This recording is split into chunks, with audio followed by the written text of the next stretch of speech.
முத்தழகு சீரியல்ல நாளைக்கு என்ன நடக்க போகுதுன்னு பார்க்கலாம். முத்தழகும் பூமியும் சந்தோஷமா இருக்கிறத பாக்குற ரெஜினா திட்டிட்டு போறாங்க.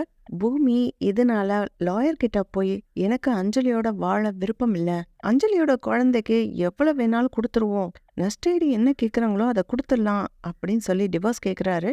இத ரெஜினாக்கு அங்க வேலை பாக்குற பிஏ போட்டு கொடுத்துறான். ரெஜினா உடனே முத்தழகு குழந்தை அபார்ட் ஆகணும் அப்படின்றதுக்காக அந்த டாக்டர்கிட்ட மருந்து கேக்குறாங்க. அந்த டாக்டரும் மருந்து கொடுத்து அனுப்புறாங்க. சீமந்தத்துக்கு முதல் நாள் இந்த மருந்த ஜூஸ்ல கலந்து ரெஜினா எப்படியாவது இத முத்தழக குடிக்க வச்சிடணுமே அப்படின்னு யோசிச்சுட்டு இருக்காங்க. அந்த நேரத்துக்குன்னு பார்த்து பூமி நான் போய் ஜூஸ் போட்டு எடுத்துட்டு வரேன் அப்படின்னு சொல்றாரு. இந்த ஜூஸ டேபிள்ல வச்சுட்டு சூசைய கூப்பிட்டு சொல்றாங்க. பூமி ஜூஸ் எடுத்துட்டு வந்து வச்சாரு.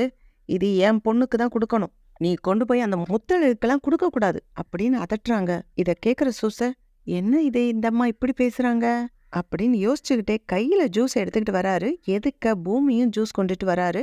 பூமி ஐயா, நீங்க தான் இந்த ஜூஸை இங்க வச்சீங்களா முத்தழகு அம்மாக்காக? இல்ல சுச, நானே ஜூஸ் போட்டு எடுத்துட்டு வரேன் என் பொண்டாட்டிக்காக அப்படின்னு பூமி சொல்லிடுறாரு. அப்ப இந்த ஜூஸ் யாருக்கு? இது யார் கொடுத்தாங்க? அந்த அஞ்சலியோட அம்மா தான் சொன்னாங்க இத நீங்க இங்க வச்சீங்க, முத்தழகுக்கு கொடுக்க கூடாது அப்படின்னு. அப்படின்னா சரி, அதை கொண்டு போய் அஞ்சலிக்கே கொடுத்துரு. சூசையும் அஞ்சலிக்கே அந்த ஜூஸை கொண்டு வந்து கொடுத்துட்றாங்க. பூமி போட்ட ஜூஸை கொண்டு போய் முத்தழகுக்கு கொடுத்துட்றாங்க. அஞ்சலி சூசை கொடுத்த ஜூஸை குடிச்சிடுறாங்க. அஞ்சலியும் முத்தழகும் சீமந்தத்துக்காக போய் உட்கார்றாங்க. அஞ்சலிக்கு ஏதோ தலை சுத்துற மாதிரியே இருக்கு. ரெஜினா சொல்றாங்க, ஏய் மாட்டிக்காதடி, இங்க நிறைய பேர் இருக்காங்க, வயித்துல இருக்க அந்த தலகாணி விழுந்துடாம பாத்துக்கோ.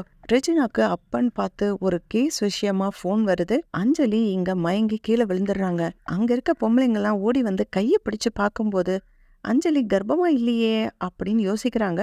ஸ்வேதாவும் செக் பண்ணி பாக்குறாங்க. அதுக்குள்ள ரெஜினா ஓடி வந்து, என்ன பண்றீங்க என் பொண்ணு? அவங்க கீழே விழுந்துட்டாங்க, அதான் என்ன ஆச்சுன்னு செக் பண்ணி பார்த்தோம், அதெல்லாம் ஒண்ணும் பார்க்க தேவையில்ல, எங்க டாக்டர் கிட்ட நான் கூட்டிட்டு போறேன் அப்படின்னு சொல்லும்போது பேச்சியம்மா கேக்குறாங்க, ஏன் ரெஜினா பதறீங்க? ஒரு டாக்டர் செக்அப் பண்ணணும், ஸ்வேதா தான் டாக்டர் தானே, செக்அப் பண்ணட்டும். இன்னொரு அம்மா சொல்லிடுறாங்க, அந்த பொண்ணு நாடி துடிப்பே இல்ல, கர்ப்பமா இருக்கிறதுக்கான எந்த அறிகுறியும் இல்லையே, குழந்தைக்கு ஏதாவது ஆயிடுச்சோ என்னமோ அப்படின்னு சொல்றாங்க. பார்த்தா அஞ்சலியோட தலகாணியும் அவுந்து இருக்கு, வயிறு பாருங்க வேற பக்கம் திரும்பி இருக்கு அப்படின்னு எல்லாரும் சொல்றாங்க. ரெஜினா எங்க மாட்டிக்க போறோமோன்னு நினைச்சு திபுதிபுன்னு அஞ்சலி கைய புடிச்சு இழுத்துக்கிட்டு கார்ல கூட்டிக்கிட்டு ஓடிடுறாங்க.